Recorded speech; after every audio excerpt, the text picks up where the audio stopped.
Hello everybody, welcome back to Aurora 4X. We are continuing our EarthCorp campaign. And in this campaign, if you'll recall, we're pretty early on. It's 2070. We started the game in 2050. This was a TN start. And we're, again, we're role-playing this as a future Earth that is controlled by a dominant corporation. It achieved that dominance by developing, inventing, or discovering, whichever verb you prefer, trans-Newtonian technology and having a monopoly on that. I'm doing a pretty slow and gradual survey of the galaxy. I've only got 4 active surveyors working because I want to emphasize development of existing systems before we push our boundaries too much further out.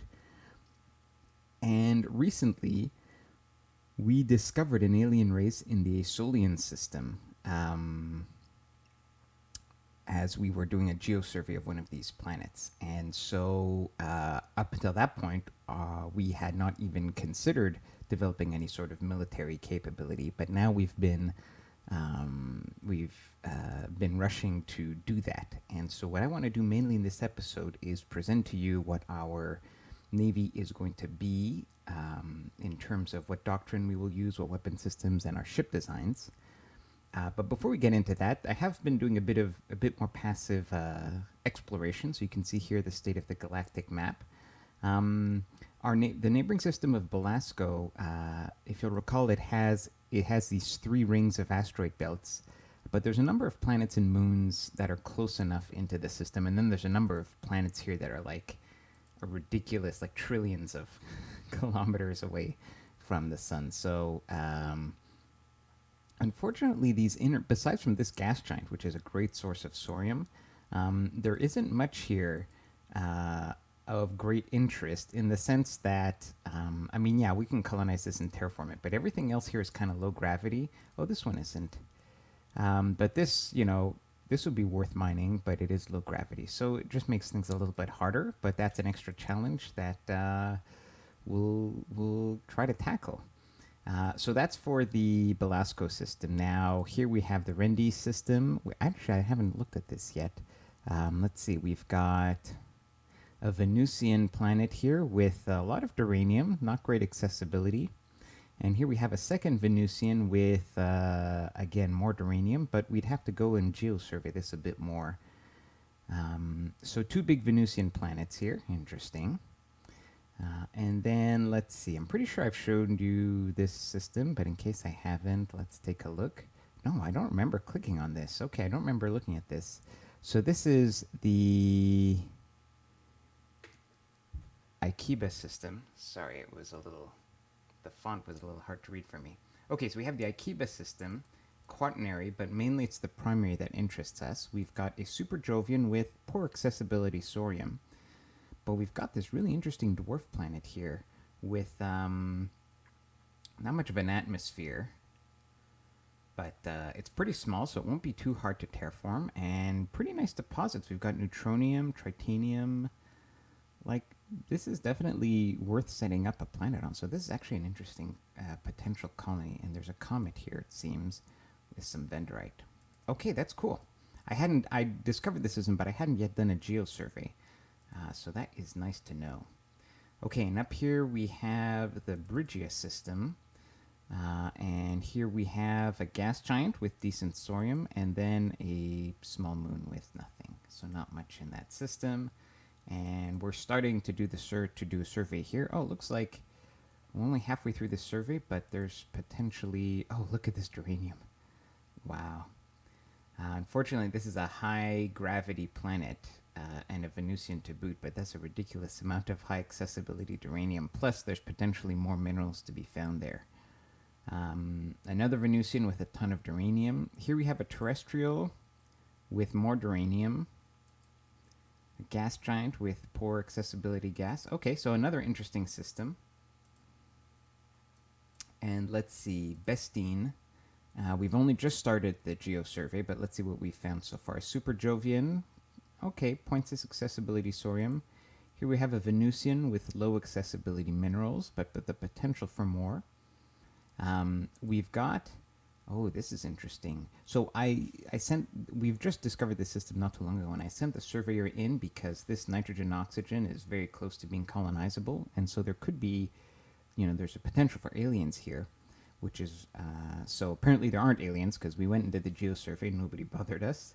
But this is nice. There's a potential for more minerals, but already this is worth colonizing with all the minerals here. So this will be a nice system when we get to it.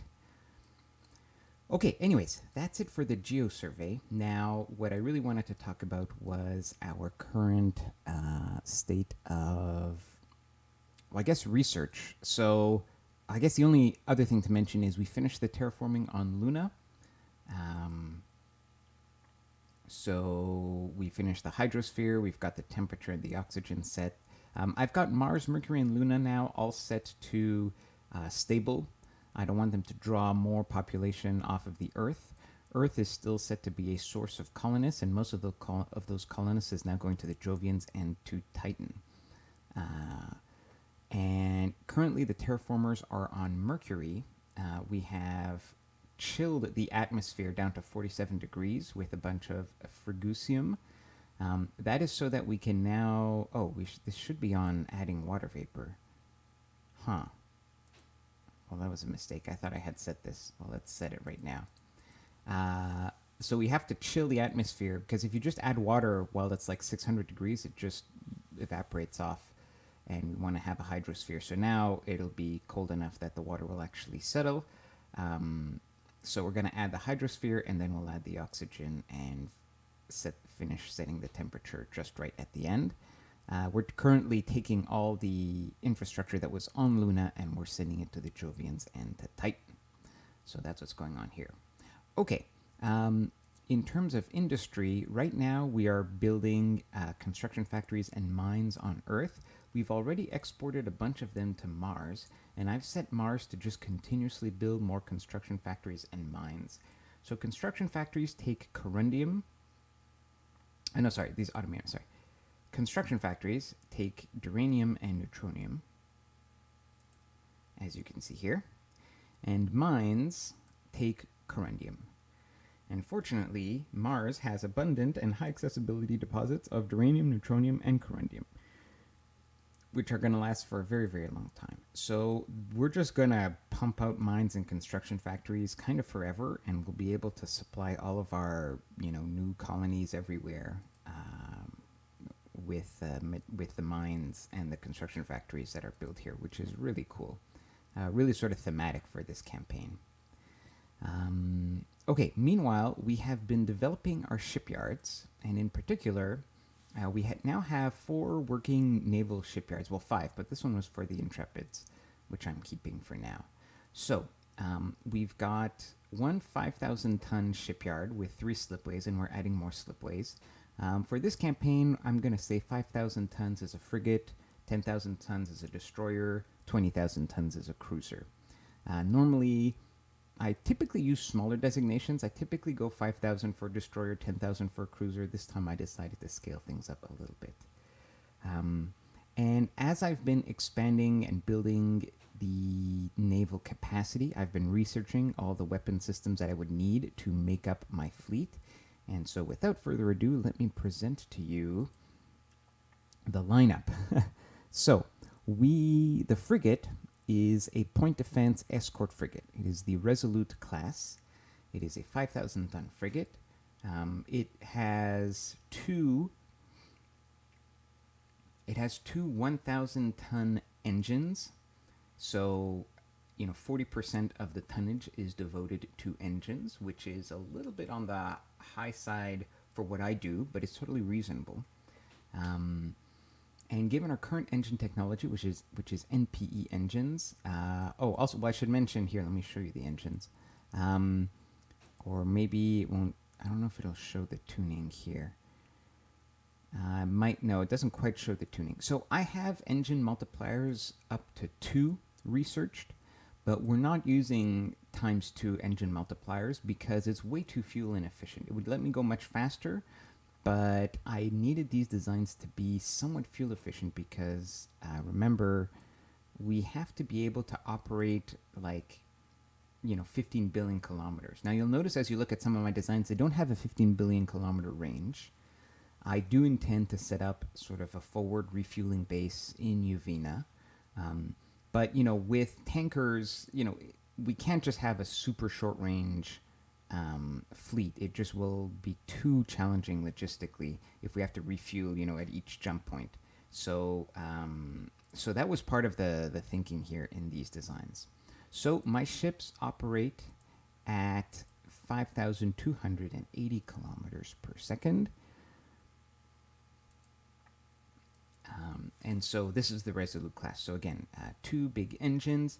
All of my ships, I've set a deployment time of 24 months and maintenance life of at least 2 years, if not 3 years in most cases.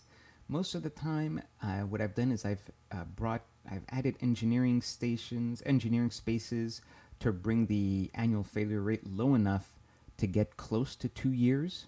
And then I've also added maintenance storage bays so that we have more than enough MSP to repair 1 or 2 breaks on our ships. Okay, anyway, so that's the speed. I've got enough fuel on this ship to get about 11 billion kilometers of range. And all this ship has is what's got mini passive EMs and thermals. It's got a missile detecting active sensor, and it's got 3 twin laser PD turrets. So each of these turrets has 2 10-centimeter near ultraviolet lasers. And one of the things that I like about using lasers for PD is that in a pinch, they actually function as, decent brawling weapons. So if you do close the gap and you've blown past the missile screen, then these weapons, at 90,000 range are going to outrange, for example, Gauss PD. So if your opponent has a PD system that is really close range, then if you stay at 80,000 kilometers, you can shoot them with your PD weapons, but they can't shoot you with their PD weapons. And they're totally fine as PD in their own right. Now I've gone for twin turrets. So the more weapons you put on a turret, the more space efficient it is in terms of the extra tonnage you have to spend on like rotation gears for the turrets. However, there is a loss of efficiency in the sense that when you're trying to fire at multiple salvos, each turret is only going to shoot at 1 salvo. And so if you have a small number of missiles left, like the ideal setup is to have a single weapon mounted in a turret, but that's more space inefficient with your rotation gears.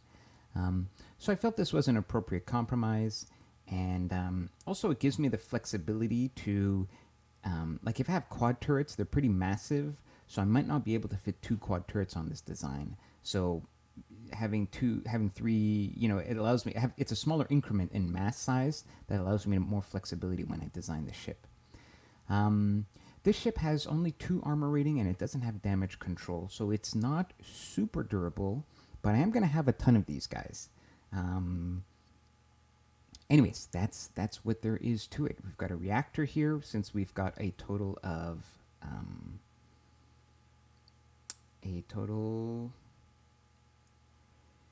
sorry, brain fart. Since we have 3 turrets that are, we have 3 twin turrets, which is to say 6 total guns, and each gun requires 3 energy per 5-second increment, because that's my cap technology right now, is 3 per 5-second increment. That is 3 times 6, so 18, so we needed 18 total power. So we have a custom power plant that does just that. And we've got a single beam fire control set for the same range as my guns, and matching tracking speed for the turrets. Okay, that is the frigate. We then have a missile destroyer, the Leverage class missile destroyer. So this is a 10,000 ton ship, more armor, 4 armor rating, and this vessel, again, about 3 years maintenance life. This vessel is sporting 20 size 5 missile launchers, backed by or controlled by 2 missile fire controls. The missiles themselves have a range are the Stellar Bridge anti-ship missile. They are size 5 missiles. They do 6 damage per shot. Their range is about 26 million kilometers. They travel at 16,000 kilometers per second, and they've got a certain amount of agility, so they have a decent hit chance against the speeds that I'm expecting to be fighting. So here I have gone for a smaller missile size that does a bit less damage, that is cheap to produce, but we can shoot much larger salvos in the hopes that something will get through. The ship has so the missile fire control can target up to 53 million kilometers, even though the missiles themselves can only shoot at 25 million kilometers. This is partly to future-proof things, because I could upgrade missile technology before without having to refit the whole ship. If I just get better missiles, we can load better missiles onto the ship. Also, it's to safeguard against ECM, right? If our range is reduced by ECM, then we'll still be able to fire our missiles at their maximum range. We've got an onboard active sensor that can detect. Resolution 200 is a 10,000 ton ship, so something of the same size, up to about 37 million kilometers. We've got the passive EM and thermals, and that is basically it. The total magazine capacity is 500. With our size 5 missiles, that means we hold 100 missiles on board. So it gives us 5 salvos that we can fire, because we have 20 launchers in total.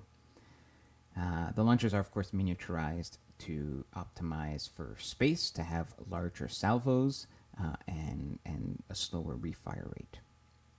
So that's the missile destroyer. Then we have a cruiser. We have the export class strike cruiser. 20,000 tons this time, even more heavily armored, 5 armor rating. Again, same deployment time and maintenance life.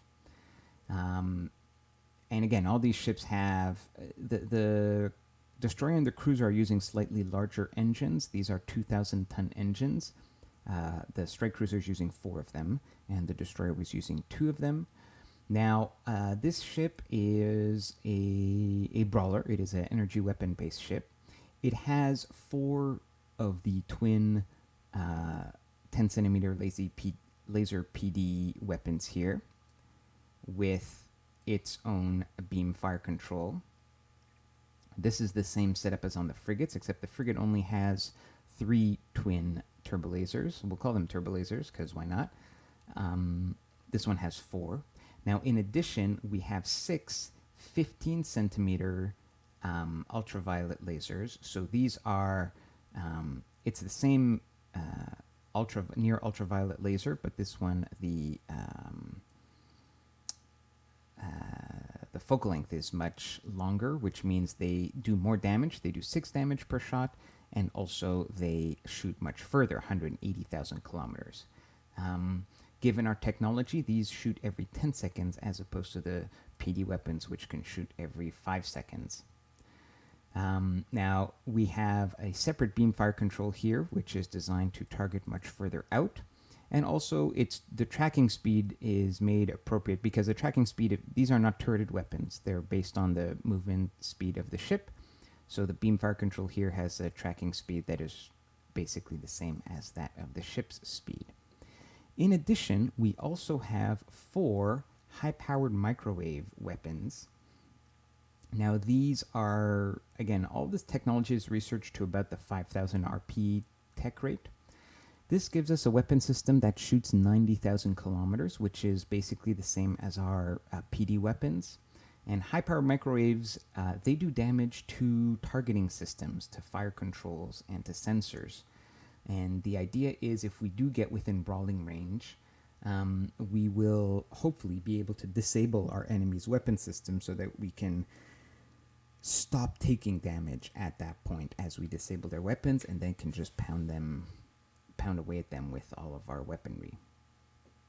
So that is that. So we have the beam fire control for the PD systems, and then we have 2 long-range beam fire controls here. One of them is just for redundancy. Now, for power, we needed a total of 3 times 18. And because I had already researched the reactor that did 18, I just put 3 of those reactors on the ship. It's not as efficient space-wise as just putting one massive reactor, but I figured a bit of redundancy wouldn't be too bad of an idea. We have a active search sensor for the missiles, and then we have an extra large active search sensor. This one can search for things up to 10,000 tons at a range of 120 million kilometers, 118. This is about a 500-ton sensor. And then we've got small passives, and that is basically it. Oh, we've also added an exo position. We have we've got damage control, and we've got an auxiliary control here as well on this ship. So that is the strike cruiser. And the only support ship that we have really is the jump cruiser, the Outreach class jump cruiser. And basically, this is just a jump drive. And I've basically designed it as a bit of a supply ship. So it's got this cruiser will not follow the main fleet into battle, but it does have to deploy with it at the same speed. So it's basically has the same engine configuration as our strike cruiser. But it is carrying a massive jump drive, which can jump 20,000 tons worth of military ships. And that alone takes up a ton of space and also a lot of engineering space. So what we've done is we've packed it full of engineering space, but also with a ton of maintenance storage bays. And this is to make sure that it doesn't, that it can repair itself. But I also put a couple of cargo shuttle bays here and made it a supply ship. So the idea is this ship follows the main fleet as it travels to a destination. And obviously it needs to help that fleet to jump. But then it will just stay at the jump point. And it can be used to resupply ships that have used up MSP before going into battle. And yeah, just stay parked at the jump point. I could have, instead of doing that, maybe fit in a little bit of PD or something like that. But I just don't think, first of all, I don't want to have to. The problem with bringing these into battle is that they'll get shot down and then you can be stranded. So then you need to build a bunch of them or build up their defenses. But it just gets expensive. You're not getting. There's no point in bringing all this tonnage of jump drive into a battle if you don't need to. So anyways, this is a jump cruiser which will move with the fleet. So that's the fleet. We've already started production of a number of ships. As you can see, we're in full production mode. We're increasing our production capacity. We've set up our command structure so that we have a training command and a naval command. And so already we have a couple of Resolutes that have been fully trained. We're training another set of them right here. So that's ongoing. And now I have shifted my focus to some logistics because we are going to need to set up some forward sort of logistics operations. So I have just finished researching jump stabilization technology, and we are going to use that. We're going to try to stabilize the jump points here to Yaga Minor and to Uvina. And that is so that I can build sort of deep space maintenance and refueling stations and tow them to Uvina. And somewhere in the system, probably right on the jump point to Aeolian, or I don't know, maybe in the middle of the system, we'll decide. We are going to deploy a sort of deep space fleet base. And so I'm researching the technology for that right now. So we're researching in logistics. Well, anyways, that's what I plan to research soon, like these refueling hub and things like that, and maybe an ordnance transfer hub. We'll see about that. So we have to do a bit of logistics technology research, and that is our current plan. And we'll take it from there. So thank you guys for watching. I'll catch up with you guys later once we have a bit of a Navy constructed, trained, and potentially deployed. So I'll see you guys then. Take care.